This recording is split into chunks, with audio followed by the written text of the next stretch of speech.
Hi guys, I'm back. I wanted to do a quick video over some of the stuff I found at the garage sales the last couple weeks. It's all low budget stuff, you know. Hunting season's coming, and I know a lot of you guys out there do a little bit of archery hunting and stuff. A lot of you guys don't have a lot of money, and just like me, I don't have a whole lot of money.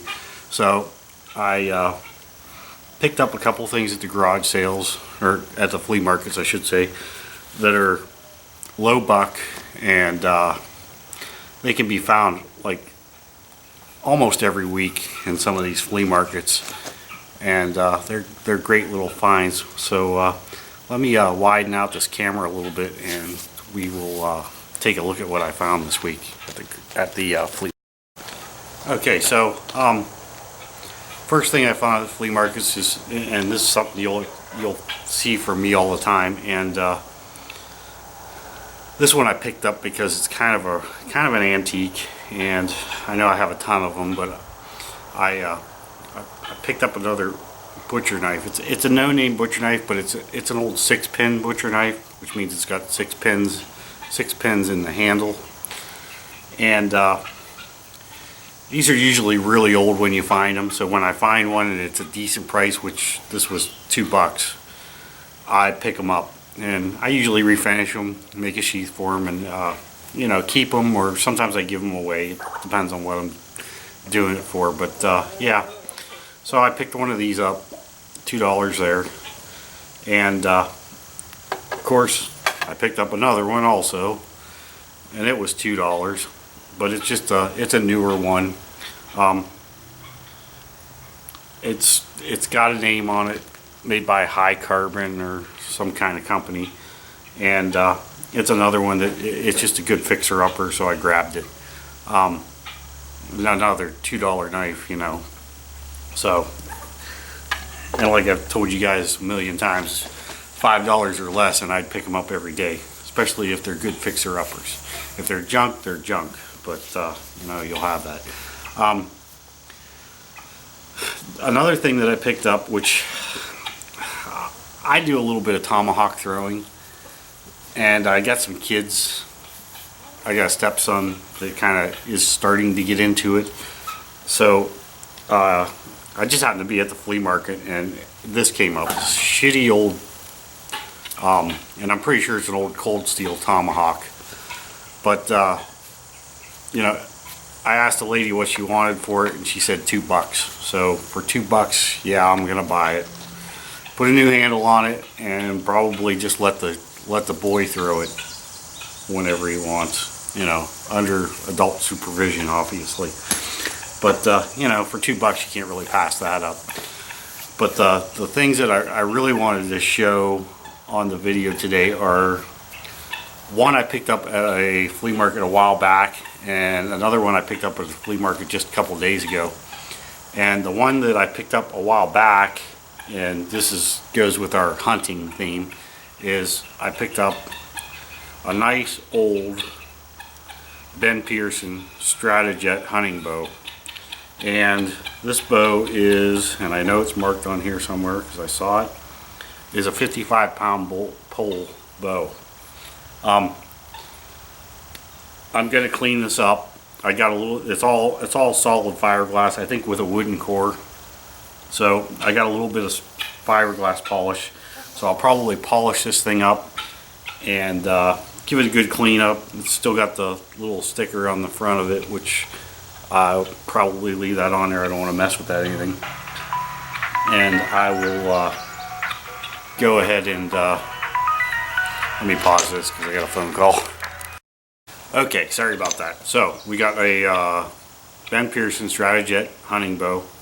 It's 55 pounds. And like I said, I'm going to do a good cleanup on it. Probably wax the fiberglass up a little bit. There's some little scratches and stuff in it, but it looks okay. Don't see any cracks in it at all. It's kind of a weird design on the bow, so you know, it's kind of hard to tell if there is a crack on it, but I'm pretty sure these old bows are pretty reliable. And you know, I paid $10 for it. So for $10, if I take it home and it snaps in half, I'm only out $10. So that's the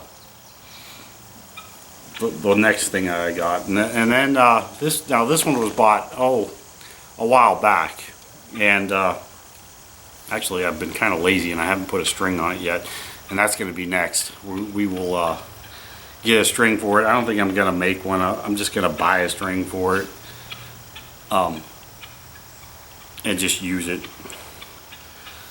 and that'll be that. Now the next bow, it is another bow. I picked it up over the weekend, and I've done some research on it online, and it's a beautiful laminated bow. I mean, just a beauty of a bow. And it's a recurve, and it's fiberglass. It looks like it's got hickory and bamboo core to it, and the riser itself looks like it's maple and cherry. It might be maple and red oak, I'm not sure, but I'm thinking it's cherry. And it's 45 pounds, which is, I just love shooting a 45-pound bow. They're very, very comfortable, and it needs a good cleanup too. I took a small green scratchy pad, an old used one, which was kind of soft, and just kind of gave it a light cleaning already. And I'll probably go ahead and just use like a car wax on it just to wax it up. And it has one bummer of a thing on it, is somebody had taken and put 2 pins on it, or put a sight on it with pins, and they put 2 screw holes in the side of it. So I'm really not sure how I'm going to fix that. I'm thinking I'm just going to get a little bit of like stainable wood filler, fill these holes in, just touch up the holes with a little bit of stain, and then go over it with a little bit of a clear coat, and hope that it kind of hides it. You know, I mean, it is what it is. It's old vintage. Okay, it's made by Sears, and that's the thing that I've been researching. And so far, from what I've found, the Sears bows were made by either Bear, Indian, or Ben Pearson. So either way, it's probably a pretty decent name brand bow, but it is a beauty. I'm very happy with it. I found this. Actually, I found this 2 weeks ago, and the guy at the flea market had it sitting there just kind of hidden away, and I asked him what he wanted for it, and he said 30 bucks. And at the time I didn't have 30 bucks in my pocket, so I you know, just told him, hey, it's a nice bow, and I walked away. Well, I went back a week later, and he still had it kind of hidden in the same spot, and I walked over and I looked at it again and really looked at it good, and there's no cracks in it, and it's a pretty solid bow. I mean, there's almost nothing wrong with it other than the fact that these 2 holes were in it, which I knew I could fix those.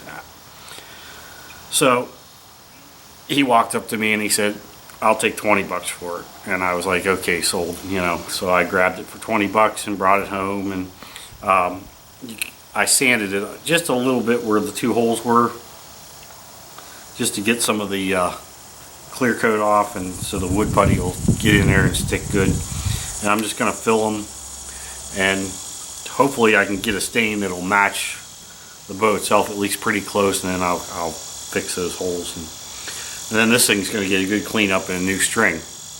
But anyways, I just wanted to show you guys what I got over the last couple weeks, and you know, this is all like low budget stuff. I mean, this is a beautiful bow for 20 bucks. And the Stratajet bow is, you know, it's a fiberglass bow. It's not really that fancy or anything, but for 10 bucks, you're hunting. I mean, for 10 bucks you're hunting, for 20 bucks you're hunting. And, you know, 55 pounds on the Stratajet, that'll take just about anything in North America. The 45-pound bow, almost everything in North America. If you got a good shot on it, then I would say, yeah, everything in North America. But, you know. But anyways, so I may do a video on the fix-up of this, but we'll see about that. I was hoping to find one a little more raggedy looking and do a nice vintage bow fix-up or bow build for you guys. So, you know. And I'm also going to do a video on some of the other bows I have, because I've got a few bows that I've made myself too that I shoot. In fact, I bought this bow actually I bought the fiberglass bow just because it was the right price, but this one I kind of bought as a backup bow to my self bows, because a lot of times I'll go hunting and you know, I mean, I've never had any trouble with my self bows, but after they get to a certain age, there's a good chance they could snap. And I'd hate to be out in the, because where I go hunting, it's a couple hours away. I hate to be out hunting and have my self bow snap and not have a backup. So this was kind of a backup for me, and a shooter. You know, it'll be a fun one to shoot, and it's kind of a new collectible thing. You know, I'm starting to really get into these old recurves and longbows, because they're getting to be scarce, and they're getting harder and harder to find at a decent price, but they're out there. You can still get them. So anyways, if you guys like this video, like, subscribe, share, and thank you for watching.